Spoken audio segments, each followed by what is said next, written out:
அடுத்து ஓவியர் வெண்புறா. ஏனென்றால் கிருஷி என்றாலே ஓவியம், அவர் ஒரு நல்ல ஓவியர். அதனால் எங்களுடைய தாமுகாசனுடைய மண்டல செயலாளர் ஓவியர் வெண்புறா அவர்களை மகிழ்ச்சியும் நெகிழ்ச்சியும் பெருக்கெடுக்கும் இந்த கிருஷி 75 என்ற நிகழ்வை மிக அழகாக வடிவமைத்து கொண்டிருக்கின்ற அன்பு தோழர்கள் நாரம்புநாதன், வண்ணமுத்து உள்ளிட்ட திருநெல்வேலி மாவட்ட குழு தோழர்களுக்கு என் அன்பு. பொதுவாக மதுரையில் இந்த சார்வால் என்ற அந்த சொல்லு வந்து திருநெல்வேலிக்கு உரிய ஒரு சொல்லு. அது மதுரை தாமியகாசா தோழர்கள்ட்ட புழங்குது அப்படின்னா அந்த சார்வால் என்ற அந்த சொல்லுக்கு கிருஷியை மட்டும்தான் அது குறிக்கும். அப்படி ஒரு மிக முக்கியமான ஆளுமை கிருஷி. ஏற்கனவே அந்த குறும்படத்தில் ஆவணப்படத்தில் சொல்லப்பட்டிருக்கு, இந்த புத்தகத்தில் இருக்குது. திருநெல்வேலியில் நடந்த 5வது மாநில மாநாடு எங்களை போன்ற அன்றைய இளைஞர்களுக்கு மிகப்பெரிய திருப்பு முனையாக அமைந்தது என்றால் அது மிக இல்லை. அதிலும் குறிப்பாக நம்ம நோட்டு புத்தகங்களுக்கு போடுற அந்த காக்கி கலர் அட்டையில் கவிதைகள் எழுதி வைத்த ஒரு புதுமையை நாங்கள் பார்த்தோம் அன்றைக்கி. அதன் பிறகு திருநெல்வேலிக்கும் எனக்குமான உறவு மிகப்பெரிய உறவு. சிந்து பூந்துரை மார்க்சிஸ்ட் கம்யூனிஸ்ட் கட்சி அலுவலகத்தில் நான் பல முறை வந்து பல மாநாடுகளுக்கு ஓவியங்கள் வரைந்த பொழுது மிக நெருக்கமாக அன்பு தோழர் கிருஷியோடு இருக்கின்ற வாய்ப்பு எனக்கு கிடைத்தது. இது தாமியகாசாவோட பொன்விழா ஆண்டு, கிருஷியினுடைய 75வது ஆண்டு. மிக பொருத்தமான ஒரு இந்த நிகழ்விலே தோழர் கிருஷி அவர்கள் என்னோட உரையாடும் பொழுது ஐயா கூட சொன்னாங்க, அதாவது புகழ்ச்சினா உச்சபட்சமான புகழ்ச்சி. தம்பி, இந்த மாதிரி ஒரு ஓவியத்தை நான் வந்து உலகத்திலே பார்க்கல தம்பின்னுவார். எனக்கு மனசுக்குள்ளே குப்புன்னு இருக்கும். ஒரு தடவை போய் தானே என்னை பார்த்துக்கிறேன், என்ன இப்படி சொல்கிறார். ஆனால் மனதிலிருந்து பேசுவார், அதான் அது முக்கியம். அது வந்து ஏதோ வந்து பிரபஞ்சம், வண்ணமுத்து சொன்ன மாதிரி பிரபஞ்சத்திலே இப்படி ஓவியம் இல்லை தம்பின்னுவார். ஆனால் என்ன ஒரு விஷயம் அப்படின்னா, அது வந்து ஏதோ புகழ்ச்சிக்காக சொல்லணும்ல, மனசுலேருந்து பேசுவார். அதுதான் மிக முக்கியம். அதில் இன்னொரு விஷயம் என்னென்னா, அதாவது உலகத்திலேயே மிகப்பெரிய சம்பாத்தியம் என்பது வந்து மனிதர்களை சம்பாதிப்பது. கிருஷி வந்து உண்மையிலே மனிதர்களை, கோடிக்கணக்கான மனிதர்களை சம்பாதித்திருக்கின்றார். மதுரை புறநகர் மாவட்ட குழு சார்பில், மாநில குழு சார்பில் அவர்களுக்கு எனது மனமார்ந்த, ஏன்னா நிறைய பேசக்கூடாதுன்னு வர தடை போட்டார். நிறைய பேசலாம், சார்வாலை பற்றி நிறைய பேசலாம், மற்ற தோழர்கள் பேசுகிறன்றனால இதோடு முடிச்சுக்கிறேன். அவர் 75ஐ தாண்டி 100 ஆண்டுகளை தாண்டி வாழ்வாங்கு வாழ வேண்டும். எங்களை போன்ற அன்றைய இளைஞர்களுக்கு, இன்றைக்கு எனக்கு ஒரு 56-60 வயசு ஆயிடுச்சு, இன்றைக்கும் இளைஞர்களை ஊக்குவிக்கின்ற ஊக்க சக்தியாக அவர் திகழ வேண்டும் என்று வாழ்த்தி வணங்கி விடைபெறுகிறேன். நன்றி, வணக்கம். அடுத்து நெல்லை மாவட்ட குழுவின் சார்பாக இந்த ஒரு நினைவு பரிசை கொடுக்குறாங்க. அதுக்கு முன்பாக எங்களுடைய நண்பர் மதிப்பிற்குரிய மேகலிங்கம் அவர்கள், ப்ரொஃபஷனல் கொரியனுடைய நெல்லை ஐயா அவர்களை பேச அழைக்கிறேன். கிருஷி சார் எனக்கு அறிமுகப்படுத்திய நண்பர் வந்து மேகலிங்கம் அவர்கள். அனைவருக்கும் முதற்கண் நன்றி கலந்த வணக்கத்தை தெரிவித்துக் கொள்கின்றேன். இது போன்ற ஒரு மிகப்பெரிய அவையிலே பேசுவதற்குரிய தகுதி இல்லை என்றாலும் அண்ணன் கிருஷ்டி அவர்களை இந்த நிகழ்ச்சியிலே கலந்து கொண்டு அவர்களை வாழ்த்த வயதில்லை என்றாலும்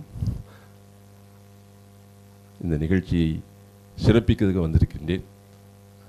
எல்லாரும் சொன்னாங்க, அவர் வந்து பேசுகிறதுலே வந்து நல்லது இருக்கோ இல்லையோ நல்லா பாராட்டி பேசுவார். பாராட்டியே வந்து நிறைய நண்பர்களை வந்து அவர் சேர்த்துருக்கிறார். அந்த கூட்டத்தில் நானும் ஒருவன். அதேமாதிரி ஆஃபீஸுக்கு வந்த அடிக்கடி என்னுடைய அலுவலகத்துக்கு வருவார். நான் பணி செய்கிறத பார்த்துட்டு, என்ன நீங்களே பார்க்குறீங்க அப்படிம்பார்.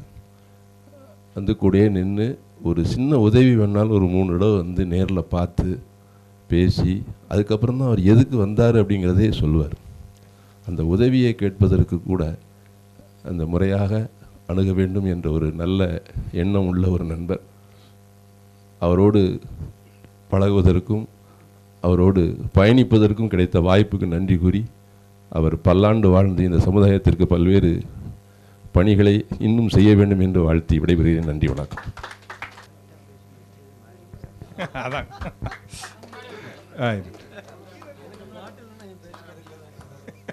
சரியா தான். நன்றி ஐயா மேகலிங்கம் அவர்களுக்கு நன்றி. இப்பொழுது நெல்லை மாவட்ட குழுவின் சார்பாக மாவட்ட செயலாளர் வண்ணமுத்து, மாவட்ட குழு உறுப்பினர்களும் வாங்க, பக்கத்தில் வாங்க. யார் யார் நீங்கள் மாவட்ட குழு உறுப்பினர்கள் வாங்க வாங்க. சண்முகம் வாங்க, முன்னால் வந்துருங்களேன். சர்வல் கீழே வந்துருங்களேன், அங்கே வச்சு கொடுத்துருவோம். அடுத்து மாதவராஜ் அவர்கள், இது முடித்த பிறகு மாதவராஜ் அவர்கள்.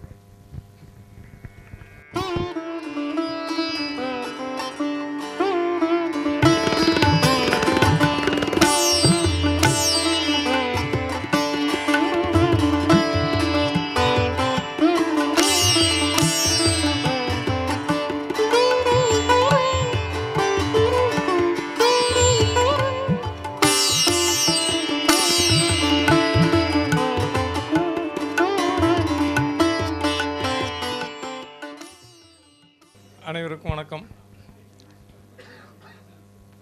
ஒரு மகிழ்ச்சியான நல்ல உற்சாகமான ஒரு நிகழ்ச்சி இது. கிருஷியோட எனக்கு ஒரு 30 வருடத்துக்கும் மேலான ஒரு பழக்கம். அவரோடு பேசுகிறது, அவரை தெரிந்து கொண்டது, அவரோடு பயணப்பட்டது என்று நிறைய இருக்குது.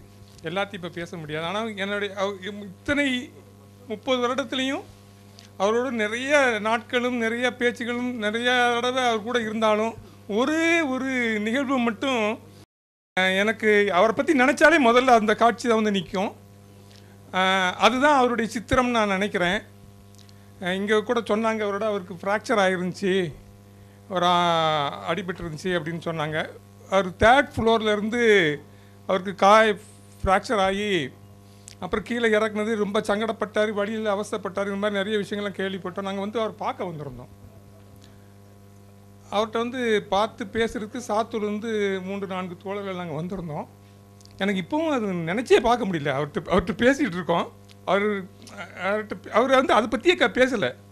நாங்கள் அவர் உடல்நலம் குறித்து நாங்கள் பேசிக்கிட்டு இருக்கோம். அதை பற்றி கவனிக்காமல் அந்த டாக்டர் இருக்கார்ல சார்வால், அதை பார்க்கணும். அப்படி ஒரு டாக்டர், அவர் எப்படி பண்ணார் திரும்பல, ஒரு பெயிண்டிங் மாதிரி அந்த ஆப்ரேஷன் பண்ணார். நான் வாழ்க்கையில் ஒரு பெயிண்டிங் மாதிரி இருந்துச்சு அப்படின்னாரு. நான் நினச்சே பார்க்க முடியல. எனக்கு இப்பவும் நினச்சானோ. ஆனால் அதுதான் கிருஷி. எல்லாவற்றிலும் அந்த ஒரு ரசனை. நிறைய இடங்களுக்கு போவோம், அவர் எங்கே போனாலும் டீ காஃபி எங்கே சாப்பிட்டாலும் நல்லா இருந்துச்சுன்னா அந்த டீ கடை போட்டவர், நல்லா இருந்துச்சு தம்பி அப்படிம்பாரு. நல்லா இல்லைன்னா நல்லா இல்லைன்னு சொல்லிட்டு வந்துடுவார். அப்படி எல்லா ரசனைகளை அப்படி வெளிப்படுத்தக்கூடியவர். அவருடன் நிறையா நாங்கள் 1993 ஒரு விழுதுன்னு ஒரு சிறுபத்திரிக்கை ஆரம்பித்தோம். அதில் எழுதின கடிதத்துலேருந்து இப்போது வரைக்கும் சில கடிதங்கள் அவர் எழுதுனதுலாம் என்கிட்ட பத்திரமா இருக்குது. அவரோட ஒரு நாள் குமாரபுரம் ரயில்வே ஸ்டேஷனில் ட்ரெயின்லாம் போன பிறகு தண்டவாளத்தில் நானும் உதயசங்கரும் விடிய விடிய பேசிக்கொண்டிருந்த இரவுலாம் மறக்க முடியாத இரவுகள். அவர்கிட்ட எல்லார்ட்டையும் சேர்த்து அவர்கிட்ட நான் ஒரு விஷயத்தை இப்போ சொல்லணும். ஒரு 25 வருஷத்துக்கு முன்னால் நான் திருநெல்வேலிக்கு வந்திருக்கும் போது ரொம்ப பிரியத்தோட ஒரு டெரக்கோட்டா சிற்பம் எனக்கு தந்தார். புத்தருடைய சிற்பம் அது. அதை நான் கையில் வாங்கும்போது பார்த்து பார்த்து பார்த்து பத்திரம் அப்படின்னாரு. 25 வருஷமாக அது பத்திரமா எங்கள் வீட்டில் இருக்குது. அவரோட நினைவுகளோடும் அவருடைய உரையாடல்களோடும் அவருடைய நகைச்சுவை உணர்வுகளோடும் நுட்பமான உணர்வுகளோடும் அது எங்கள் வீட்டில் அப்படியே இருக்குது, என்கிட்ட பேசிக்கிட்டு இருக்கு என்று சொல்லி முடிக்கிறேன். நன்றி. நன்றி. அடுத்து ஒரு இசை, நம்ம ஜேசராஜன் அவர்கள் ஒரு பாடல் பாடுறேன்னு சொல்கிறாங்க. அனைவருக்கும் வணக்கம். எல்லோரும் மனதில் இருக்கக்கூடிய ஒரே ஒரு வார்த்தை, எல்லோரையுமே சார் பாராட்டுவதில் பெரிய எல்லாருமே இப்போ பார்த்ததில் நான் மட்டும்தான் இந்த பாராட்டெல்லாம் வாங்கியிருக்கேன்னு நினச்சிட்டு இருந்தேன். இவ்வளோ நாளும் இல்லை, நிறைய வருஷமாக எல்லாருமே வாங்கிட்டு இருக்காங்க இந்த பாராட்டு. அதுதான் அவருடைய இளமையும் கூட. எங்களை எல்லாருமே ஒரு சின்ன விஷயமா இருந்தாலும், நான் ஸ்கூலில் மியூசிக் டீச்சராக இருக்கிறேன் ஜெயந்திரா பள்ளியில். ஸோ எங்களை பள்ளிக்கு அடிக்கடி வருவாங்க. ரொம்ப ரொம்ப திறமைசாலி. என்னுடைய பையனை ஒரு 6 வயசு இருக்கும்போது முதல்ல அவங்க தான் வேலு சரவணன் சாரை வச்சு ஒரு ட்ராமா பண்ணாங்க. அந்த ட்ராமாவில் என் பையன்தான் மெயினாக ஒரு ட்ரம் வாசித்தான். ஒன்றும் இல்லை, அந்த ட்ராமா மாற்றி விடுறதுக்கு அந்த கவுண்டுக்கு கரெக்டாக தட்டணும். அந்த ஒரு தட்டு தட்டுனதுக்கு அந்த பையனை வந்து தட்டி கொடுத்து, நீ வந்து வாழ்க்கையில் ஒரு பெரிய இடத்துல ஒரு நாள் நிற்ப, அதை நான் என் கண்ணால் பார்ப்பேன் அப்படின்னு இன்றைக்கி அவர் ஒரு மியூசிக் டைரக்டராக இருக்கிறாரு. அது எனக்கு ரொம்ப சந்தோஷம். இப்போ சாரோட நேற்று பேசிகிட்டு இருந்தோம், இந்த பெற்றோரை கொண்டாடுவோம் நிகழ்வில் வந்து நாங்கள் ரொம்ப பிஸியாக இருந்ததுனால நிறைய விஷயம் நேற்று சாரோட நைட்டு பேசிகிட்டு இருந்தேன். சார் ஒரு புத்தகம் வெளியிடுறாங்க அப்படின்னு. அப்போ அந்த புத்தகத்தில் ஏதாவது ஒரு பாடலை வந்து ஒரு கவிதையை வந்து பாடலாக ஆக்கணும் அப்படின்னு நினச்சிட்டு இருந்தேன். இங்கே போய் அதை எடுத்துக்கிடலாம் அப்படின்னு சொல்லிட்டு இங்கே வந்தேன். வந்த இடத்துல ஒரே ஒரு இந்த கவிதையிலேருந்து, சாருடைய புது கவிதையிலேருந்து அந்த வடகிழக்கு பருவ காற்று அப்படிங்கிற ஒரு இது இருந்தது, எனக்கு ரொம்ப பிடிச்சிருந்தது. ஸோ அதை வந்து ஒரு ஒரு ஒரு சின்ன பாடலாக உங்களுக்கு மாற்றி பாடி காட்டுது. தன்னானே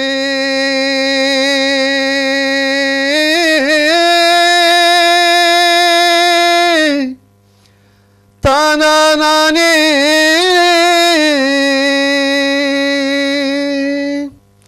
தந்தானே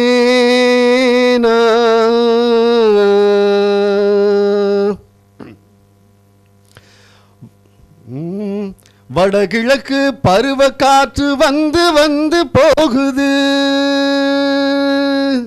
வடகிழக்கு பருவ காற்று வந்து வந்து போகுது, வானமெல்லாம் கார்மேகம் திரண்டு வந்து சூழுது, வானமெல்லாம் கார்மேகம் திரண்டு வந்து சூழுது, ஐப்பசி கார்த்திகையில் அடமழையும் பெய்யுது, ஐப்பசியும் கார்த்திகையில் அடமழையும் பெய்யுது, தமிழகத்தில் ஆந்திரத்தில் தவறாமல் பெய்யுது,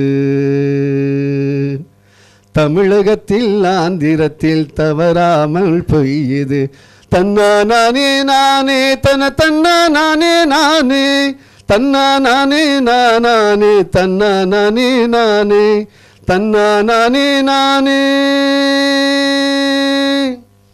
காற்றழுத்த தாழ்வு மண்டலம் கடல் பரப்பில் பிறக்குது, காற்றழுத்த தாழ் மண்டலம் கடல் பரப்பில் பிறக்குது, காற்றடித்து புயல் அடித்து கரை கடந்து வெடிக்குது,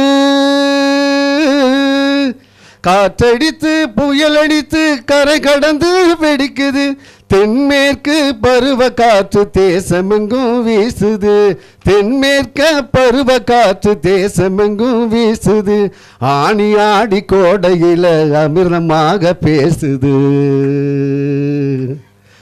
ஆணியாட கோடையில் அமிர்தமாக பேசுது, வடகிழக்கு பருவ காற்று வந்து வந்து போகுது,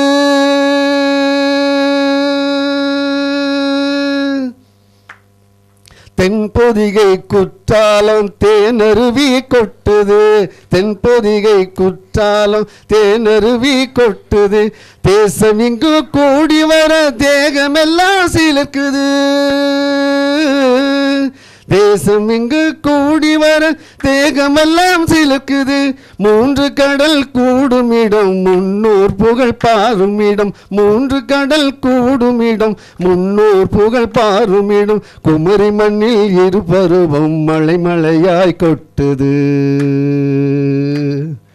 குமரி மண்ணில் இருபுறம் மழை மழையாய் கொட்டுது, இந்தியாவில் அதிக மழை எங்கே தான் பெய்யுது, இந்தியாவில் அதிக மழை எங்கேதான் பெய்யுது, சிறப்பூஞ்சி எந்த இடம் செழிக்க செழிக்க பெய்யுது, சிறப்பூஞ்சி எந்த இடம் செழிக்க செழிக்க பெய்யுது, வடகிழக்கு பருவ காற்று வந்து வந்து போகுது, வானமெல்லாம் கார்மேகம் திரண்டு வந்து சூழுது, வடகிழக்கு பருவ காற்று வந்து வந்து போகுது.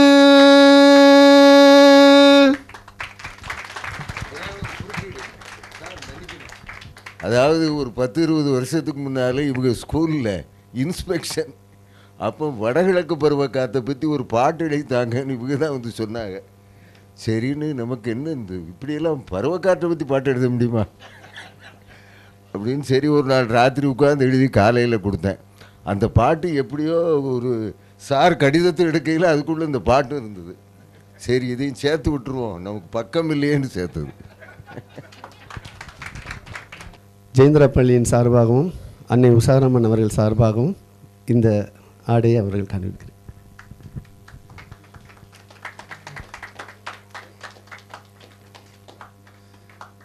ஜெயசராஜன் அவர்களுக்கு நன்றி. நண்பர்களே, அடுத்து ஒரு சிரட்டையில் செய்த ஒரு கிருஷி 75 அவருடைய ஓவியத்தை ஆனந்த பெருமாள் அவர்கள், ஓவிய கலைஞர் ஆனந்த பெருமாள் அவர்கள் இதை செஞ்சுருக்கிறாரு. நீங்கள் வாங்க, இதை நீங்கள் கொடுங்க. நீங்கள் அவர் வந்து வண்ணதாசன் அவர்கள் கிருஷிக்கு கொடுக்கணும்னு சொல்லாரு. நீங்களும் கூட நில்லுங்க, நீங்கள் கொடுங்க, நீங்கள் உங்கள் கையால் கொடுங்க. இப்போ ஒரு 10 நிமிஷத்துக்கு முன்னாடி எல்லோரும் சொன்ன மாதிரி தான், நம்மளையும் மேம்படுத்துகிறாமல் புத்தக கண்காட்சியில் தான் முதலாக ஐயா அறிமுகமானது. ஒரு 5 வருஷத்துக்கு முன்னாடி புத்தக கண்காட்சியில் விதை கொடுக்கறதுக்காக போனோம். ஒரு மாட்டு வண்டியை தள்ளிகிட்டு இருக்கப்போ, என்னப்பா புத்தக கண்காட்சியில் மாட்டு வண்டியை தள்ளிகிட்டு இருக்க அப்படின்னு சொல்லி தான் அறிமுகமானார். அதுக்கப்புறம் அவரோட தொடர்பு வந்து வயது வித்தியாசம் இல்லாமல் அவர் பழகின விதம்லாம் வந்து அது பெரிய அனுபவம் தான். அதே ஒவ்வொரு புத்தக கண்காட்சியில் நைட்டு யாருமே இருக்க மாட்டாங்க. ஒரு மணி ஒரு 12 மணிக்கெல்லாம் வேலை செஞ்சுட்டு இருக்கப்போ வருவார். நம்ம அதை சரியாக பண்ணியிருக்கோமா பண்ண மாட்டோமா நம்ம டவுட்டில் இருக்கப்போ, இப்போ சொன்னார்ல ஆப்ரேஷன் பண்ணுறதை பற்றி, அதை காட்டி பிரம்மாண்டமாக ஒன்றுமே செஞ்சுருக்க மாட்டோம், வெறும் பாயை தொங்க போட்டுருவோம். அருமையாக இருக்கியான்னு பாரு, இன்னும் வேலையே முடியலையே அதுக்குள்ளே சொல்லியிருக்காங்களேன்ற ஒரு டவுட்லேயே சரி நம்ம காலையில் பண்ணிடுவோமா அப்படின்ற மாதிரி இருக்கும். ரொம்ப அருமையான ஒரு உற்சாகப்படுத்துறதுக்கு அவரை தவிர வார்த்தையெல்லாம் கிடையாது. அவ்வளோ அருமையாக உற்சாகப்படுத்துவார். இதே இடத்துல தான் வந்து மேற்கு தொடர்ச்சி மலைன்ற ஒரு நிகழ்வுக்கு ஒரு சிற்பம் செஞ்சுருந்தோம். ஒரு பிரம்மாண்டமாக படம் வரைஞ்சிருந்தாங்க. அப்போ ஒரு சின்ன சிற்பத்தை செய்கிறப்ப பெரிதினும் பெரிது சிறிது தாயான்னு இன்ன வரைக்கும் அவர் சொன்ன வார்த்தையான ஞாபகத்தில் இருக்குது. அதனால் அவர் விருப்பமாகவே அவர் உருவத்தை தேங்காய் ஓட்லையும் எண்ணெய் ஓட்லையும் செஞ்சோம். நன்றிங்க ஐயா. நீங்கள் கொடுங்க. கூட இல்லைங்க, அப்படி நீ சரி மேலே சார் நீங்கள் இருங்க.